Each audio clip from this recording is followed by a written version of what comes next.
Regarding the subject that brought us together this Saturday, it contains so many complexities that I will try to summarize the problem as much as I can in the time we have. A systematic erasure of women is emerging. This erasure has a lot to do with language. To begin with, a phenomenon that was introduced in some countries of America is striking and now wants to sneak in worldwide, pretending to replace the linguistic, legal, social, and political category of sex with gender.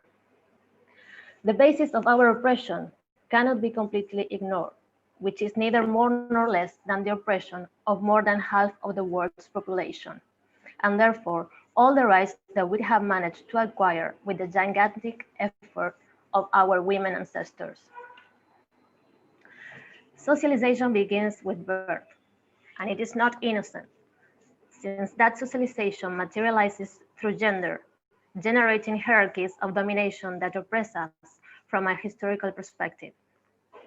The experiences that shape women's lives from the moment we are born until our death are not mediated by a feeling. They are part of a social framework that is generated based on our sex. The erasure of concepts and categories that are indivisible to the totality of our existence implies ceasing to see the human being from a holistic conception when our experiences in cultures are also conditioned by our bodies.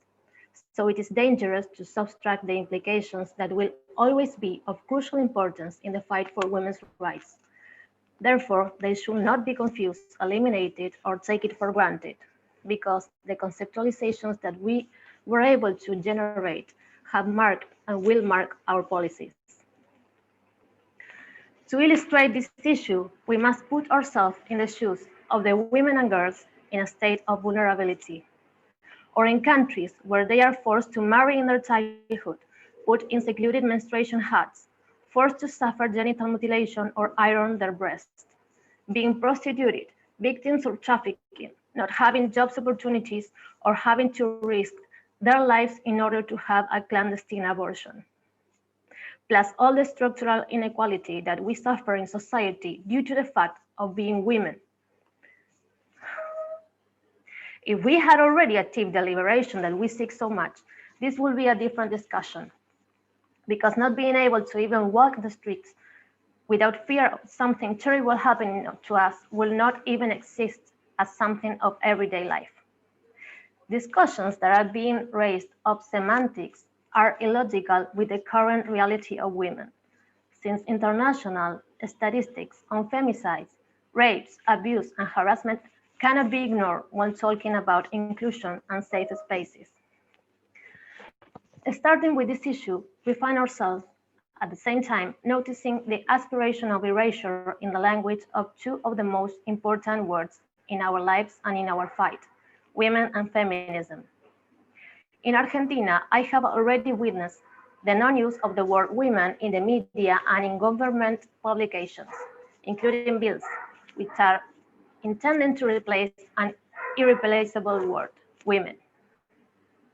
The following examples were collected: pregnant person, menstruating person, person with vulva, and last but not least, person bearing uterus. Can we really speak of inclusion if it involves reducing women to their organs and their functions? How is it that suddenly naming ourselves and our experiences becomes offensive? Isn't this a method of censorship?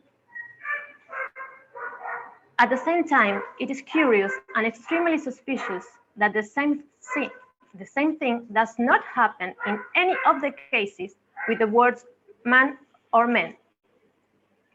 Meanwhile, ironically, without worrying about trying to see more in depth what is that we are trying to say, they accuse us of prioritizing biology, manipulating discourses as well as public opinion without going any further, taking into consideration that in censorship there will never be a space for dialogue or exchange of opinion. However, when making use of our bodies, uses of euphemisms appear to modify and soften words by manipulating their conceptualization. A clear example is the implementation of the new language use where the term rented wombs is offensive and happens to be called by those who defend them as surrogacy. Now, speaking from the psychology field, the APA is the leading scientific and professional organization when it comes to language, representing psychology in the United States. It's one of the most accepted standards for writing scientific papers internationally.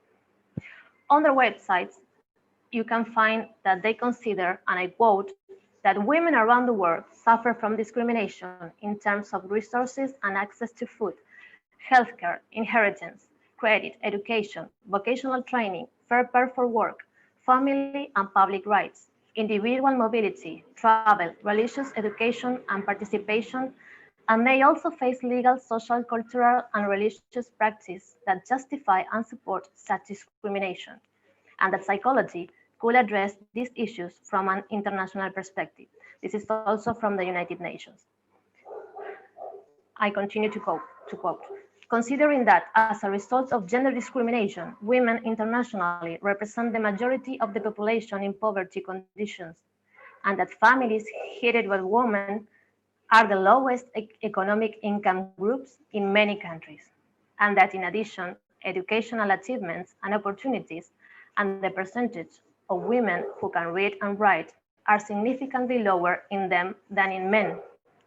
This is also from the United Nations Department of Public Information and the UNESCO.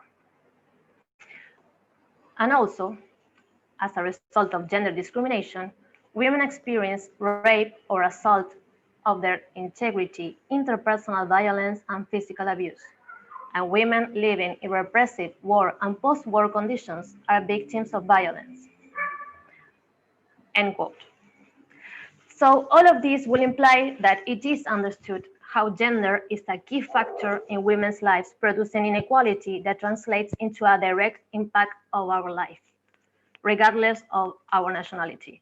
But then, in 2019, around the end of last year, new rules appeared in the recommendations for all the mental health professionals in America. I quote again, reporting of gender.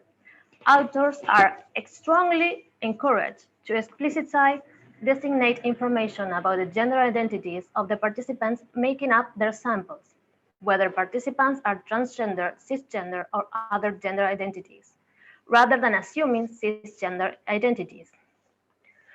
On the subject of birth, sex assignment, additionally, birth, sex, and natal sex imply that sex is an immutable characteristic without social cultural influence. It is more appropriate to use assigned sex or sex assigned at birth. I end quoting. So, how can it be offensive to say that I was born with a certain sex? It is true that someone assigned it to me. What I was assigned was a gender. Sex is an undeniable material reality that is part of us, and we cannot dissociate it from our experience. What does this gender really mean? When I was born, nobody asked me how I identified myself. Gender was imposed on me, and I do not identify with its elements of oppression. Even today, I continue trying to break with all those mandates that society expects from me because I was born a woman. It's not something we are given to choose freely. Could a woman in a state of vulnerability not choose to live in oppression? Will it change my reality if I stop saying that I am a woman? Will I be able to go out without fear or walk in the streets at night? Will society grant me all those rights that were denied to me all my life because I am a woman? And if it does, supposedly, what about other women? What about all of them? Can we continue to prioritize the individual over the collective if we are working for a more fair society?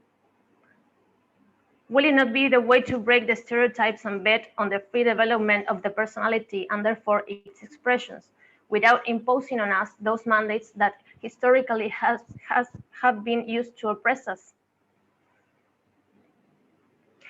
Before I finish, I don't want to forget to mention that there are many more topics that I would like to develop regarding language, such as inclusive language, what is happening with the term feminism, and what is happening in the Spanish language based on what the Royal Spanish Academy approves of in the use of language. But I thought it would be better to take advantage of the time we have right now to develop a few concepts in depth and not just mention them. After all of this, let's keep on questioning. Let's keep fighting for our rights. Thank you very much.